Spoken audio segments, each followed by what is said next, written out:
Good evening. This is Dipankar Krishnavish. Welcome to yet another episode of COVID Cares by Heartcrafted Foundation.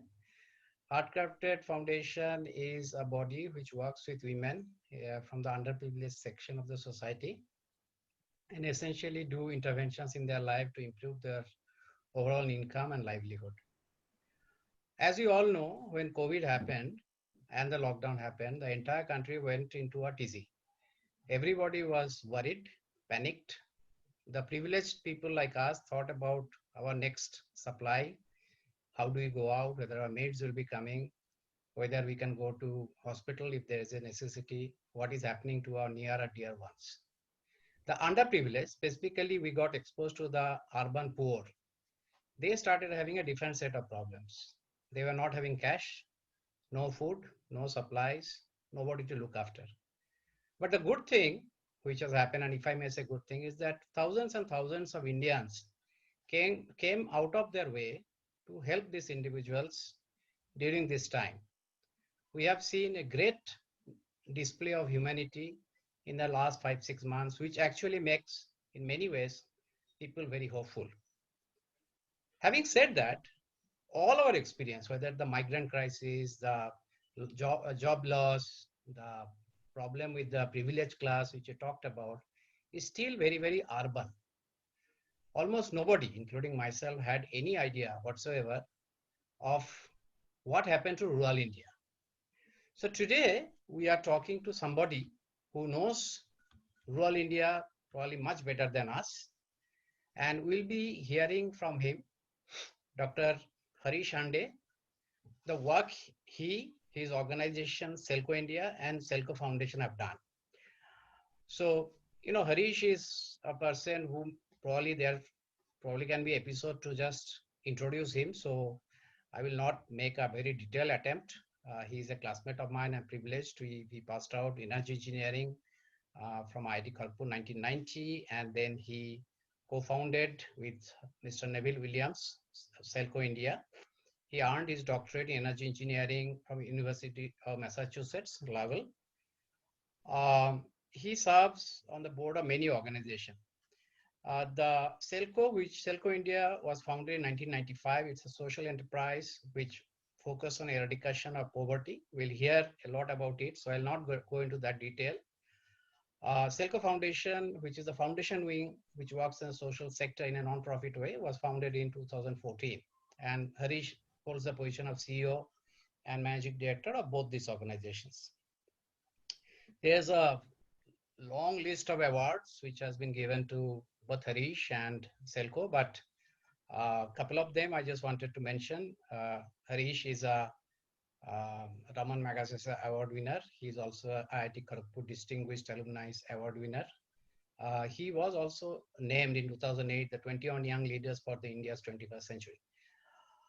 So, Harish, the way I want to do this and hope that is okay with you is just would like to hear from you. There is not a Q&A, but just what did you see? What did you do? What is your view of what could have been done better? What we should do now so that things don't happen again? So, please. Thanks. First of all, thanks for inviting Dipankar, and then that introduction between friends was not needed. But anyway, so continuing from that, Dipankar, yes, I know. Like for example, COVID definitely hit like a tsunami for a lot of us, and more so, I would say yes, as it was unexpected, but it also clearly opened up a lot of existing fissures in our society in terms of development disparities, which came out very clearly that this existed, right? Which we were hiding very cleverly for so long. If you look at the GDP statistics or development goals that we were looking at, that we knew was for only very few, but this one, see, COVID crisis, Dipankar, while it has been like a tsunami and a big one, there's another crisis that is looming very large behind, which a lot of is the climate crisis, and which is not we're not able to see, but unfortunately, lot of the poor are getting affected. For example, you can like the regular floods in Assam, or the typhoons that hit the Bay of Bengal. And these are ones that you can see, but the silent ones like the droughts, right, which you can't see. And I think what has happened is that coming back to the climate crisis is no very different to the climate crisis, where unfortunately the least where we have used the poor and for their only one thing, that is use and throw physical labor. And uh, and we have used them as use and throw physical labor. And that interesting that the first day of lockdown, two things that came out was they were the least wanted, and they were fired the day one of the climate. It was not even day two, that was day one, right? So I question the financial sustainability of many of these companies, that they had to lay off immediately. That showed their priorities, number one. Number two, I am also a little bit, I would say, it brought to open the problems of everybody complains about the other sector, no, I mean, past private sector. But let me come back to you. What about the civil society, the NGO sector? I'm questioning that what in the 20 years you have done that you could not absorb this shock. So now, did the NGO sector also now can say, oh, migrants are private companies, but what have the NGO sector done till date to have made sure that the crisis should not happen in our... So millions of money has been pumped into the NGO sector. Okay. So no, let's not blame each other, private sector, NGO sectors. That also came. See, other problems is very clearly, I don't want to mention those all in the newspapers, what has happened, the economy, I'm not going to go. I am saying that civil society, when people say that, okay, we have gone back by 2 decades, my question is very unfortunate. We have gone back by 2 decades and India has reversed power. But did the development happen in the right way in the 2 decades? That did we go back, or this is for our chance to rectify the mistakes that we have done? And especially for the poor, and especially I'm now questioning the NGOs themselves over the years. Did you do a band-aid policy that now the fracture is coming out, right? Why have when you're saying a lot of everybody was telling for so much, we need to have migration is the problem, let people have to come back. Now when people are coming back, you're not able to handle it. The reverse migration has happened in a sad manner, but you're not able to handle it. So what were you doing? So COVID crisis has, in a unfortunate manner, brought open the truth, what is needed. But also, as you said, there are many people who have come back. But my only, I would say, request to everybody is use this crisis as a long-term vision to start creating processes so that even if there's a crisis in the future, we don't have to do band-aids. Just like every disaster is a band-aid for us, or this crisis. Now let us use this as an opportunity, not in terms of the market opportunity, oh, what's the opportunity, but opportunity to relook at. And I think in a sad manner, it has brought in the focus to agriculture back. Saying that decentralization, agriculture, decentralization of livelihoods in the rural areas, can we create bubbles of development 50 kilometers, 100 kilometers? The whole concept of decentralization and Gandhiism in many ways has, I mean, whether we talk about energy, water, production, income generation, so that even if a crisis happens, there is a market that is established for the poor to sell and buy, that you're not shaking. I mean, what I take from Dipankar is the 2018 financial crisis, that India did not get affected much because of our decentralized nation of business. Now, but very urban. This I would say is is an opportunity for us to showcase to the world that how true development can take place.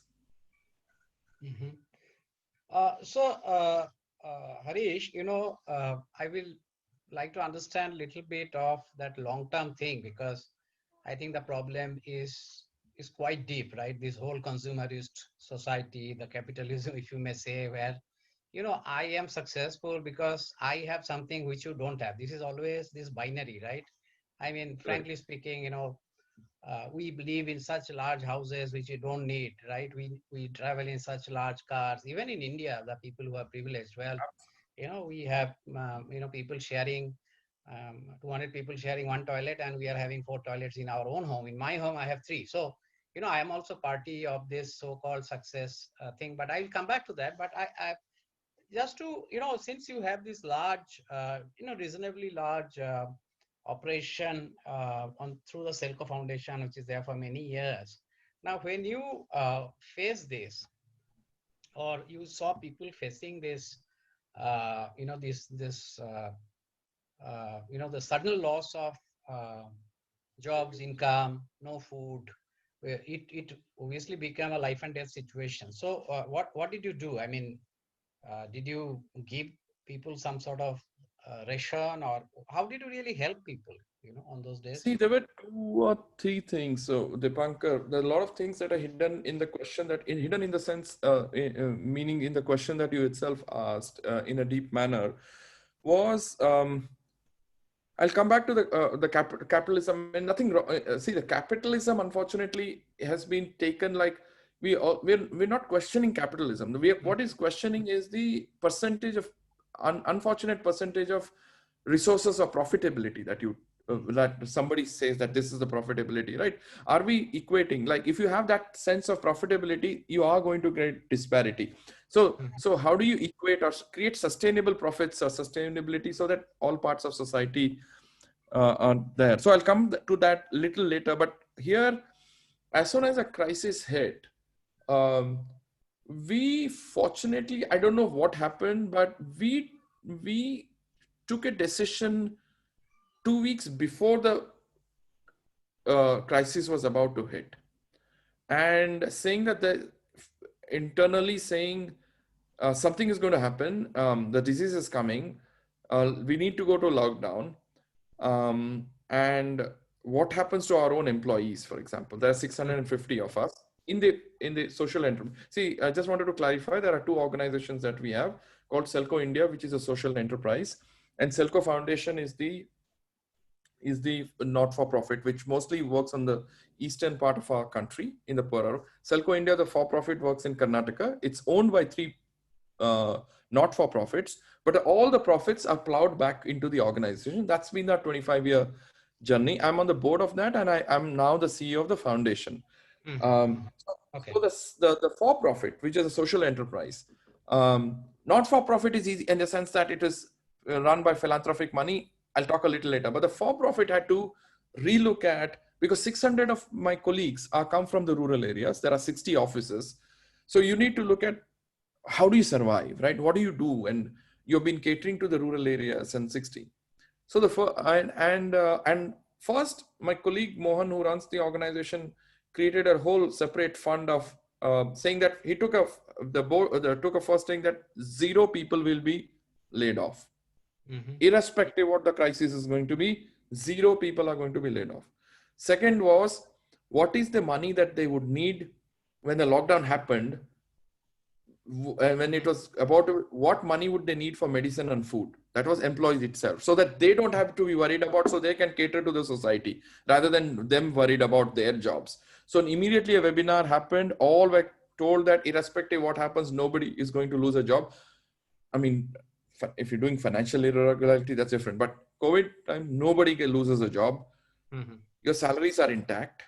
Number three is, everybody will be given between 5,000 to 10,000 rupees. Get rations, medicines, whatever is required, so you don't focus on the society, not yourself. So it was taken care of, right? Brilliant decision by Mohan, right? And then as the crisis hit, initially what happened was, okay, there's so many people, and and a lot of the communities that we were working with, and some of them were resilient because they were cash in the bank, but some really were not.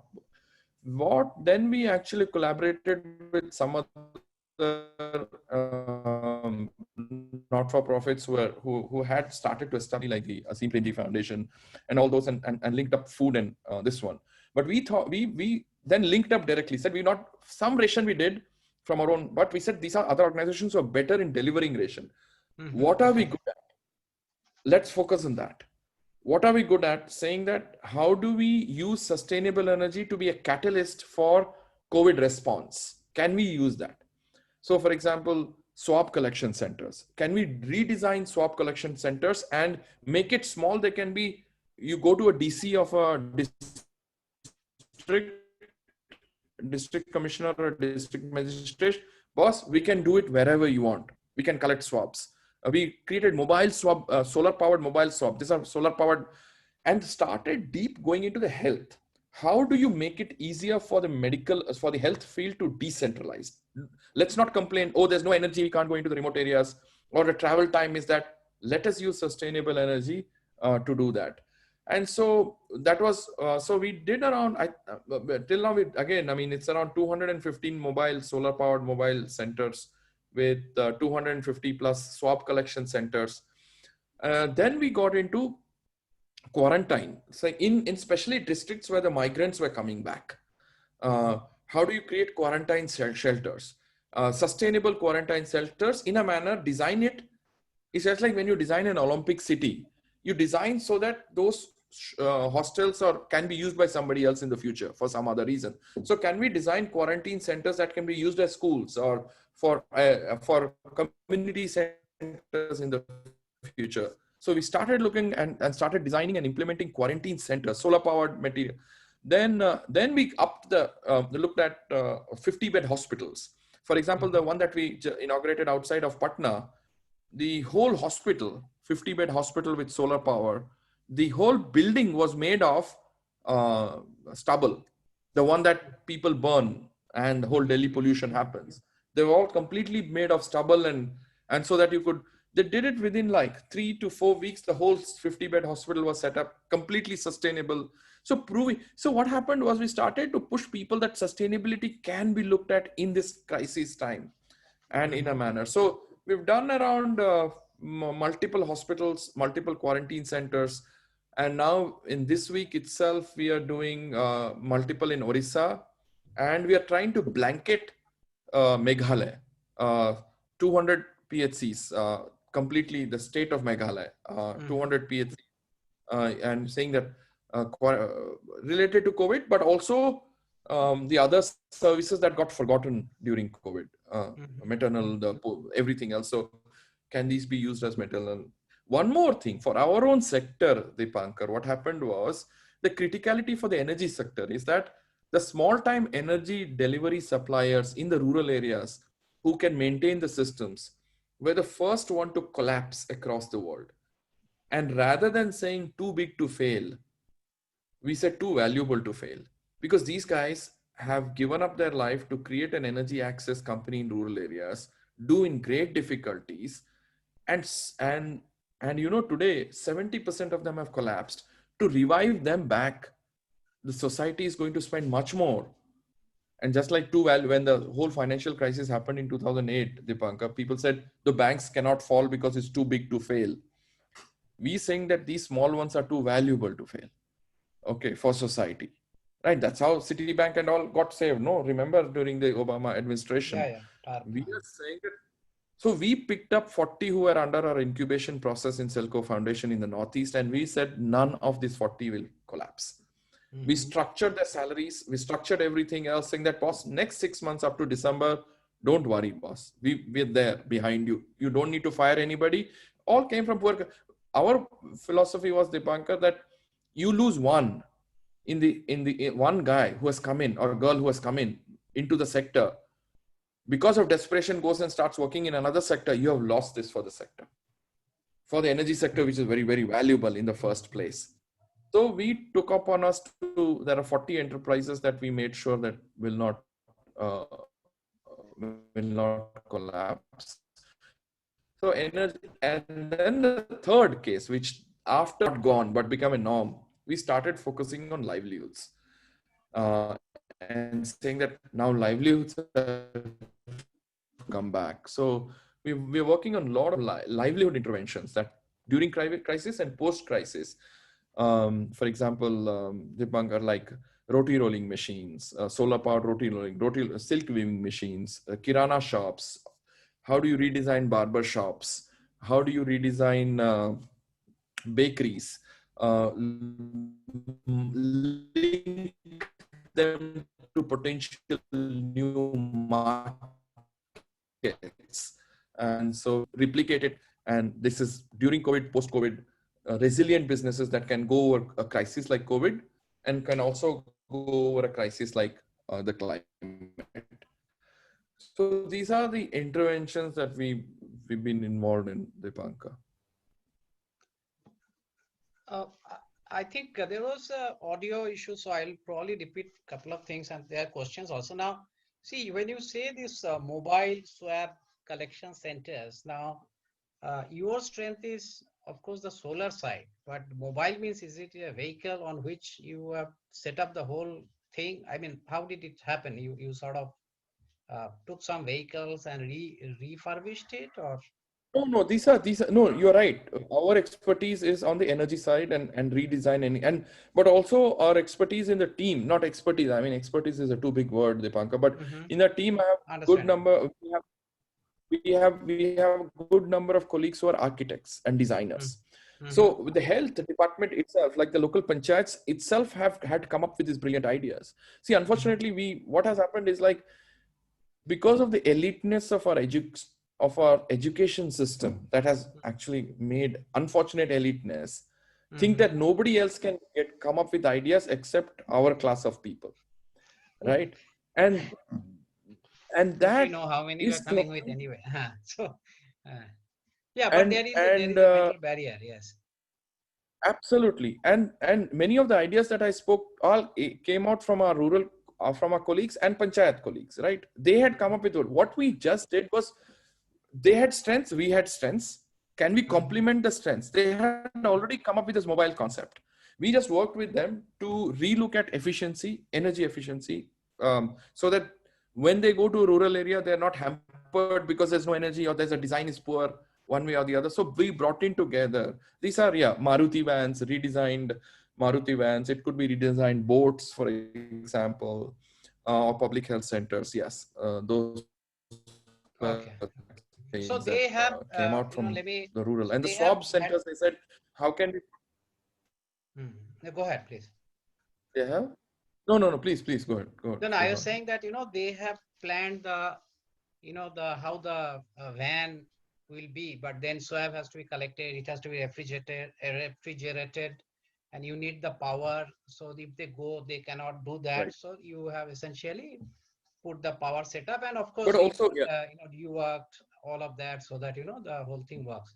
Now in case of, so my yeah, second question is, yeah, help it integrate. Now second question was about this hospital which you said. Now I am a little curious. One is that, of course, this you said some sort of this what we burn, right? So in the is it the same thing which this every year the controversy happening that Punjab is burning and Delhi is polluting. Now, the who made same those material. material? Is there some local entrepreneurs or Yeah, to make the we will wall? in our we have an incubation we have an incubation cell under our Selco Foundation, Dipankar, where we pick up entrepreneurs with good idea in the field of sustainability.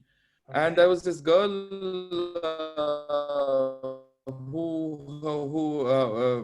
she was a good entrepreneur. She was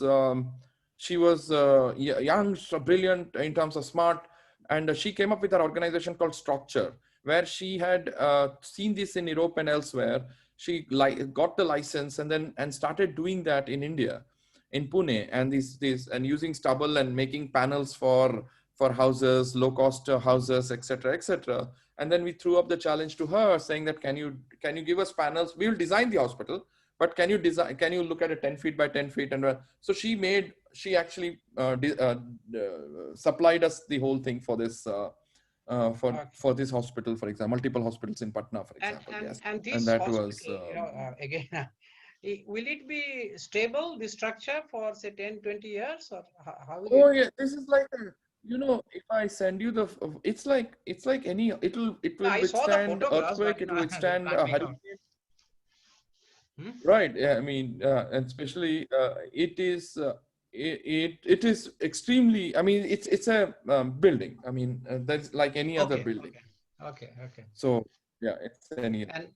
That and is this last one was about that you said that you are taking up some entrepreneurs that you cannot and you said roti making machine and all that. So what you I know that you have these solar powered looms and stuff like that, but do you have also this for various professions? Selco has created those sort of things, roti making machine and stuff like that, which people can use at home, or this is how again. not what what we do is we basically work with a lot of these small entrepreneurs. See, there are three types of three categories, Dipankar. One is where there is existing machines. Mhm. Can you hear? There are Yeah, I can hear existing you. machines, but there are existing machines that need to be remodified from an efficiency perspective. Mhm, Right there, mhm, like you have an existing roti rolling machine, but it's very inefficient. See, when you design solar for a roti rolling machine, people say, oh, solar is expensive. Nobody says that roti rolling machine was inefficient or a sewing mhm, machine was inefficient, right? mhm, So we work with the manufacturer and make sure that the best efficiency. So because we need to use less solar power, so the total cost for the end user becomes affordable. So we affordable, would yes. work with them to modify it into, say, a DC rather than an alternative AC machine. We make it a DC, whether it is a silk weaving machine, etc. The second one is you have an existing application, Mhm, existing problem, but the existing application has been used for something else. Can we modify it to use it for something else, right? For example, there were small motors, 20 watt, for some for mixing something in some areas, right? They were used. We modified it to make it to a butter churner, right? mhm, So a butter churner, so that it same thing. And in the third part, for example, where the solution does not exist, mhm, can we actually? There are entrepreneurs who come and take up the challenge. Innovators, not entrepreneurs. Innovators that come up to take up the challenge and say, "Let me start working on it." For example, one was obviously a modification, like a milking machine, which already existing worldwide, but they were not efficient or appropriate for small farmers with 2 cows. So you modify it for those solar powered milking machine. The last category is where like for example, there are people, we have innovator in residence program. Boss, you don't mhm, worry about your khana pina salaries, right? mhm, We'll pay you mhm, 30,000 rupees. We'll also put in money for your failure. You fail, Baba. That's the mhm, two things that why people don't take the risk in a country like ours, and why other countries succeeded is we don't give a social security to an innovator, and the mhm. pressure from the family was कुछ करो, go हाँ, there. घुस जाओ, Third, हाँ. second is we don't celebrate failure. Right, Like fail करने के stigma, लिए तो it's a aspect stigma. ही नहीं है ना, पैसा क्या Right, है? right, it's a Yeah. stigma, yes. And only you and me can get failure money because हम लोग IITs है ना. अगर हाँ, fail हुआ तो क्या market को because blame करेंगे अपने एक तो right. So like for example, a monkey repeller. What is a humane monkey repeller? Right. A lot of the farmers were losing crops. So this young kid came and said, I want to develop a solar powered monkey repeller that is not harmful to the monkeys, not to the human being, but both can. So those okay. are things that we work on in our Selco Foundation to make sure that the problems get adhered to. Yeah, and that is a focus now has become very critical in the COVID Mm, times. mm, Whether it's cold storage, how do you make cold storage smaller so mm, that the mm. smaller farmers, So that, yeah, close by. like and especially many of our small farmers who grow perishable goods like Right, vegetables, right, always have to be what you call it as on the edge of their life right, because goods is going to perish and they're right, not going to get their prices or whatever. right, So right. we have this created this cold storage systems in the rural areas, solar powered, and good part of that, Dipankar, is because of this COVID, the attention to agriculture is coming back. And they're saying that, ha, boss, agriculture karna chahiye, innovations in agriculture. So some of you got technology guys, the government, little more savvy towards innovations in the agriculture, which so we are basically looking at the agriculture energy nexus. Mhm. So, just to, come back to your first part and like to hear a little bit about, you said that 20 years you have gone behind, sorry, 20 years we The have camera, gone. the Pankaj, yeah. Yeah, I've just fixed it. 20 years we have gone Yeah. behind in development, and we have to rework the development model. You are talking of agriculture.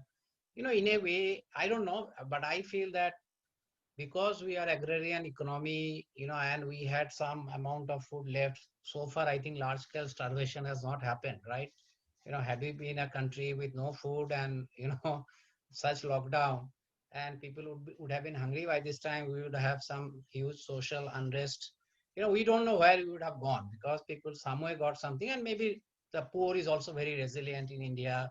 We don't have much of a voice. A lot of these things has, but when you say that, the new model, two questions I have that, you are saying that the economy has to be much more local. So are you fundamentally saying that, a lot of this economy has been driven by this consumption model, right? You have to get a new model of car, this, that, bigger house. So are you, suggesting that there has to be some sort of, COVID in many ways, I don't know whether it will survive, but I think a lot of people, including myself, we have got some time to think what is important in life, right? We have slowed down our life. It's a lifetime opportunity. So are you saying that we should relook at a more, this whole model of that you have to work, you have to spend 10 hours at work, you have to earn money, you have to be successful, scale that back, look at local ecosystems to make life more enjoyable, resilient. Is it that a model you are suggesting? And at the same time, I will ask you that you said NGOs have failed. I mean, what exactly you mean? I mean, they are inefficient, they are too fractured, and they should become more consolidated or more foresight, or they should become more productive, more efficient? I mean, these are the two questions. What is the business model and what new role or revised role you are looking at for NGOs, if I may ask you, or civic society, if I may say? So, see, Yeah. first, let me talk to society. Issue what has happened in the case of the blind model of economic prosperity, right?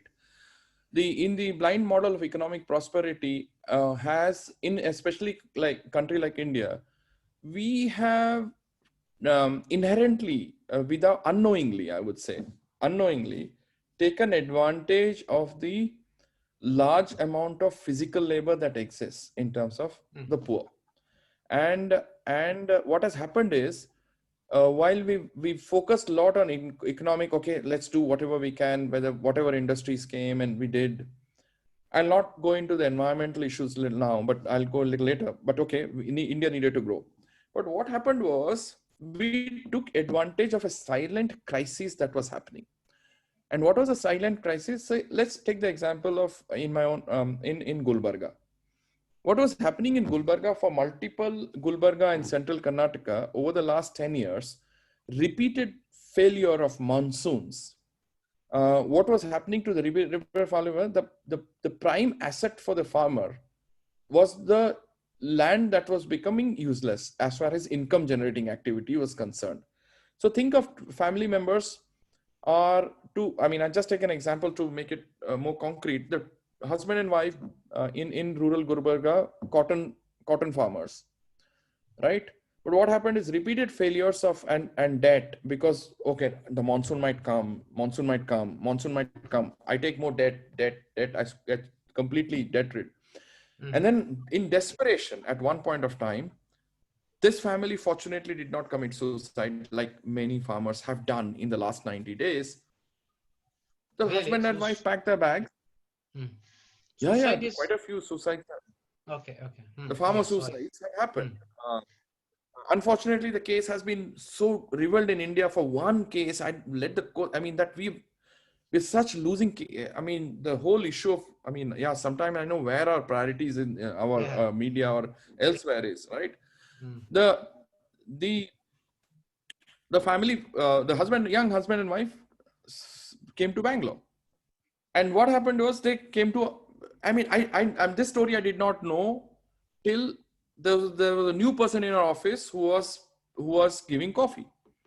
Okay, so I suddenly asked her, boss, what? I mean, my colleagues, and we asked her, what do you do? And especially my colleagues. They asked this girl, what do you do? No, nothing. We were doing nothing in the rural areas. And what do you mean nothing in the rural? You must be doing something in the rural areas. So my colleague, she was persistent and asked her, no, we were doing just then we lost because nothing was growing. No, what? They said, no, she was a cotton picker and farmer, right? We had their own 2-acre land, everything else. And she knew end to end, Dipankar, on cotton supply chain. If she had a LinkedIn profile, she would have been a cotton expert. Okay. But because she doesn't speak English, she is. So we have created another caste system, like non-English speakers of our country are not, we confuse That's a between bigger intellectual task, poverty actually. and financial Hmm. poverty, right? Hmm. And so the husband was our chokidar. Okay. Hmm. Husband and wife, brilliant cotton supply chain. So what have we done in India? We have classically de-skilled them. We have taken out two potential cotton experts and the lure of Bangalore in terms of where economic prosperity is happening. Can you imagine our kid who is a mechanical engineer suddenly saying, boss, to mechanical chodo tum aur karo? Well, that's exactly what has happened with these two. So in now, even if you take that कि उसको job देंगे, boss, you're not giving a job. Sorry, you are taking advantage of the cheap labor that they are in desperation for.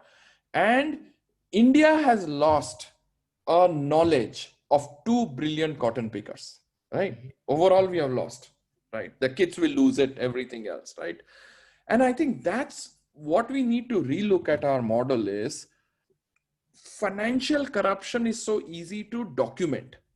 You penalize people, Mhm. right? But you don't penalize people on social corruption and environmental corruption. Because oh, pehle development, why can't we also say that, was are you doing business? I'm not against business. Okay, people, and people say, are you communist, leftist? No, boss. Selco has been profitable for the last 14 years. Uber and Ola have not been made in what you call Selco communist, but Uber and Ola is market oriented, while they never made money. Okay. A street vendor makes more money than Uber or Ola, right? She makes 10 rupees plus. Which Uber is are all minus. right minus. So let's be very clear who's a better business person, right?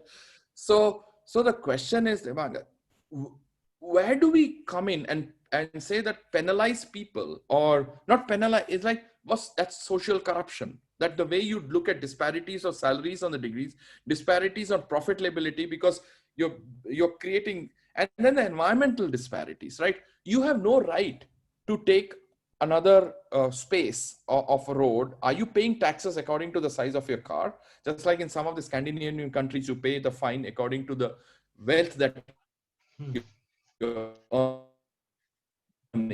in speeding fines or breaking a red light. You're taking the risk as an Hmm. organization and company. Am I clear? Am I socially, financially, environmentally sustainable? I think once you start looking at all three, don't say, oh, it is not, it cannot be achieved. Sorry. That means you're looking at gain of economic benefit for a very small population of the person in the name of capitalism. That's the problem I have. And the second one is decentralization. Is because if you look at US now, it's shouting everything went to China, everything went to China. Who was responsible for that, Dipankar? That you wanted cheap products, and a country like China offered you cheap labor, and you shifted, right? Sacrificing the millions of jobs in Central America, right? The people in US suffered. The central part of America suffered. You could have Absolutely. created, right? You right. And when we say ki Trump note, I'm not saying no Trump or Hmm. anything else. But my It's just point is just the a question today is reflection. Huh? No, he's a the reflection of a social equality, reality. right? Yeah. Yeah. Exactly, and that is where I think India also, the whole philosophy of decentralization, localization of now localization of whether you talk about a bubble of 100 kilometers, 150 kilometers, that will push for environmental and social sustainability, which is more valuable or more important than financial sustainability, because that keeps the society structured and society in many ways honest to each other, and that and stable and democratization, and you can get health education. Today all the other models have failed.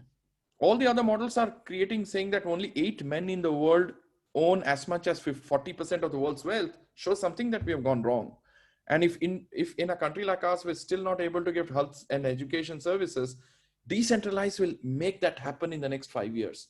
And that is the hope. And that's a good hope and practically valuable. I mean, as long as we talk in bubbles, Dipankar. And what I'm pushing is that, Dipankar, if you look at Meghalaya is 2.6 million people, 2.6 million people, 22,000 square kilometers.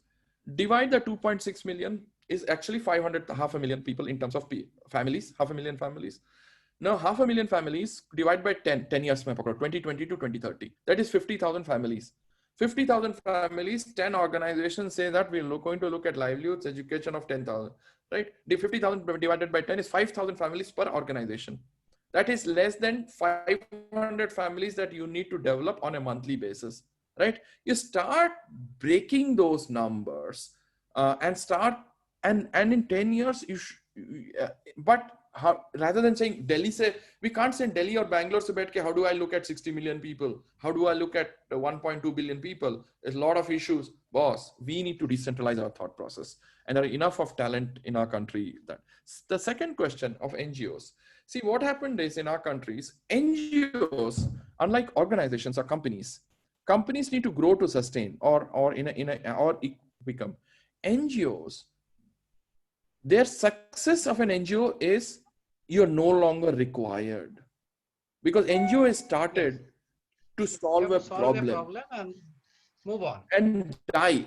but NGO is getting sustenance in the problem now. So then that is become activism. And no, the more problem for me is like, how do we get private sector on the board? Because they need to be financially. I said, why have you created an NGO? To kill yourself. I want to solve this problem and kill. Right? And solve another problem. Yeah. And then onto another problem. Abhi CEO ka salary, Dipankar, I'm not joking. In our country, do you know how CEO salaries of the foundation are measured? Tum kitna fundraise kiya? Tum kitna impact kiya? So you're going to get percentage of the fund that you have raised. That's a joke, was. And you said how much impact? How much is the efficiency of the money utilization? Boss, if you're telling the private sector to be transparent and open, you got to show what transparency and open is. If you're telling the private sector to be pushing for disparities, you have to be looking at what disparities are and what is yours. So my question is, boss, while you're talking of average, median salary ratios in private sector, NGO sector ka salary ratio hona chahiye ki CEO ka salary compared to the client base that is trying to serve. I want to know that ratio. I don't want to come, we are helping poor people, the poor, the handicapped, the this and that. Boss, there are CEO ka salary to the average client that you're saying you're serving. And how do you break that? How do you make that gap less? Right? If you want to be showcasing, I am holier than thou, boss, then show what you're holy in. And a lot of the solutions have been band-aid in a sense ki I'm not telling, quite a few NGOs have done a fantastic work, amazing work. And their work has been now been overridden by these so-called developmental NGOs in a sense, because that's a romantic notion, I'm doing social work, I'm doing this and that. But I think NGOs have to reflect where is our money going towards, because Dipankar, you have three types of capital: equity, debt, and grants. And the philanthropic capital is the most expensive capital. So, and because you are responsible for yourself and the society, you're responsible for the society, which is the biggest shareholder. Wahan to private company mein you have certain set of shareholders, but here you're more responsible for, and that is what I would request my NGO colleagues to be more careful in what you're trying to do, because you can actually make the society happen the way you want, but not the way you want an NGO to be happening. That's the problem, Dipank. So I will just, we'll close this, but I have just maybe as I talk to you, I probably one thing which looks, and maybe even otherwise, I'm thinking that this whole model of, millions of, people who are educated, people who have specific skill moving to another area. Like, I have come from another place, but I have a social security because of my ecosystem, right? But, Right. the people who are poor, who are just being used because of their physical labor, and they are of not developing any skill, and they are redundant the day, you know, they are not generating money.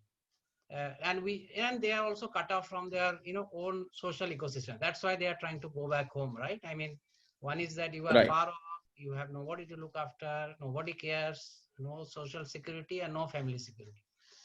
I think, that probably is a model we should try to, discourage. Maybe I'm just thinking, because I don't think it's a sustainable model of, people of Bihar going to, Gujarat, or, millions of people. You have to have a distributed and localized development. That is one. And from the NGO perspective, and this is again, I'll just, these are two. So do you think that way? And second question is from the NGO perspective, given the fact that, see, a lot of people now got exposed to this reality, as you began by saying, that we have hidden it very um, cleverly.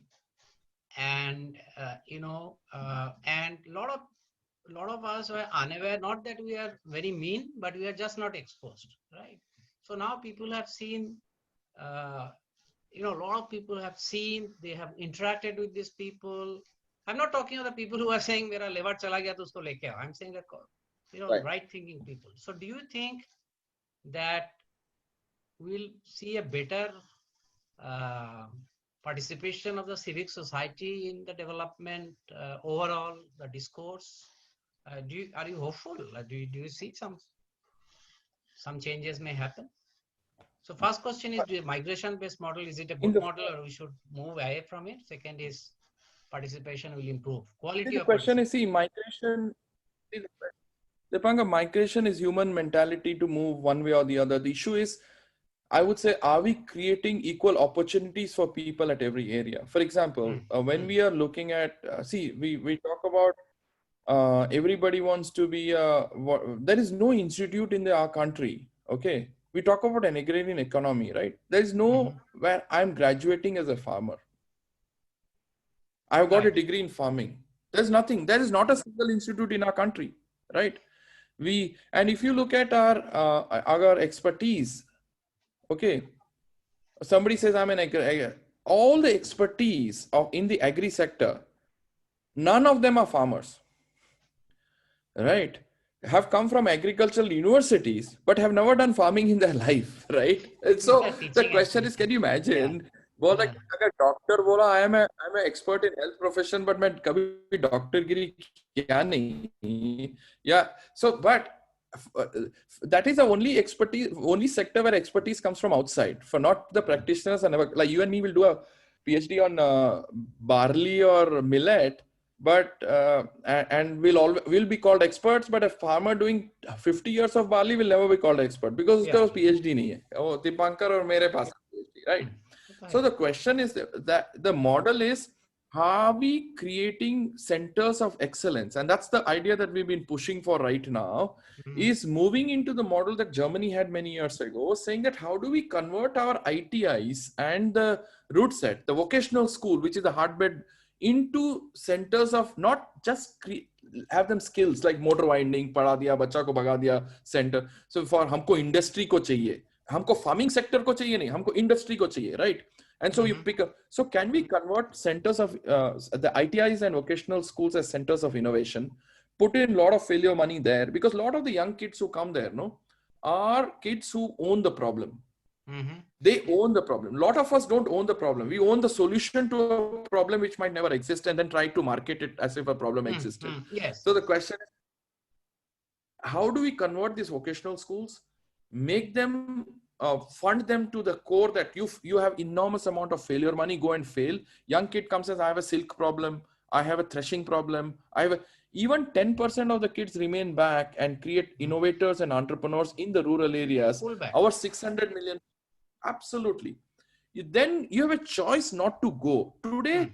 you Yes. don't have choice to stay. Not That's the not choice. problem, Yeah. right? Yeah. And you So don't, that's and the you will development. become poor there. Yes. Exactly. So why are you going? You're creating. Everybody has an aspiration. So when especially Dipankar, I'll state here that like previously बोल रहा था ना, अगर मैं Boston गया या मैं कहीं बोलता बॉस माइग्रेशन इंडिया में, I said बॉस then तुम कब जाएगा वापस? It's so you also migrated from India to US, but you don't talk about that migration is not migration, right? Because तुमने you are क्यों gone by छोड़ा? skill. Right, exactly. Right. Oh, that is okay.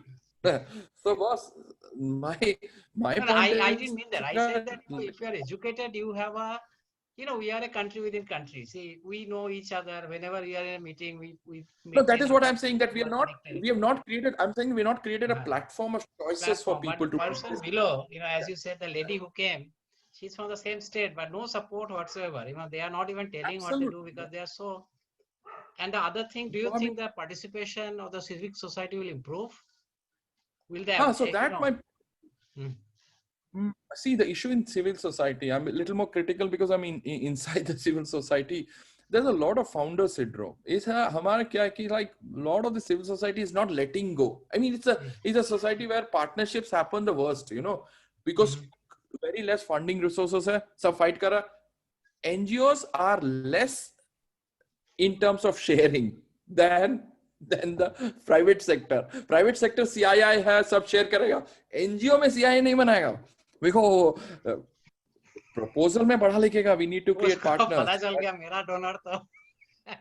That is one, that is one question I probably will discuss some other time. These NGOs, even in India, if you look at some of the largest NGOs are also relatively so small, like Pratham and all.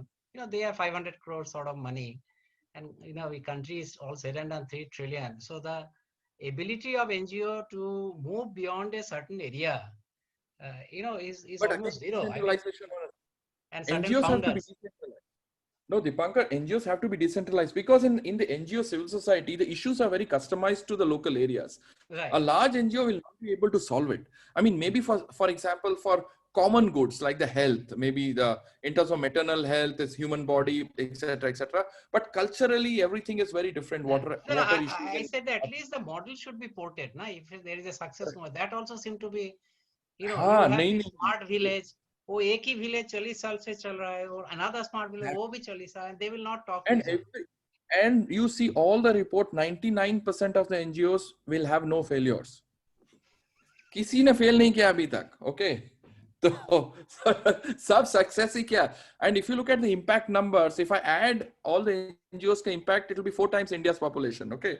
The issue is Oh, तो, और develop करके India तो बाहर चला गया boss. तुम the way we write, I mean people write proposals, I like how that's it. But the model, I'm telling what I have hope, frankly speaking, is lot of the younger generation is thinking very differently. It's not they are going to, whether civil society or private sector, I believe the younger generation is going to knock doors. And what we have failed, our generation has failed, is we are not, like for example घर पे अगर two kids are not behaving well, what do we tell? Because parents ने ठीक से brought and brought up नहीं किया. If a generation is behaving well, you're complaining, then ask the previous generation, what are you teaching them then? Right? So don't take the blame off. We have not created a good pool of mentors. अगर हमारे घर आता है ना, हम लोग खाली criticise करते हैं, इंडिया नहीं है, करप्ट है, वो है, ये है, बट वी नेवर सर कि क्या करना चाहिए तेरे को ना, राइट? और मैं क्या कर we are not सकता है? positive. Positive, like for example, as you know, some of our friends will discuss कि boss footpath का निकालो, boss निकाल के कहाँ जाएगा? What is, if you were the commissioner of Bangalore, what would you do for a true development? See, moment it comes to solutions, people like criticize karna bahut easy, and I think that's what the younger generation gets frustrated, that we only criticize, we don't give constructive solutions how to take it forward. But I have a lot of hope in the younger Yeah, generation who will I agree. restructure, reframe how it's going to happen. Yeah, I totally agree. And I think, as you said that, the children, including my own daughter, I see that they are very different. They are Absolutely. quite angry with us for, I agree. living a very bad planet, Right. being very insensitive to this whole destruction of the planet, in a way compromising their future. I think that sentiment is very strong. and with right amount of I hope there will be some leadership emerging from them also. And as you said, we also have to do our bit. So, Absolutely. Harish, it was fantastic talking No, to you. thank you, Dipankar. Yeah. And as you know, it's a privilege rather.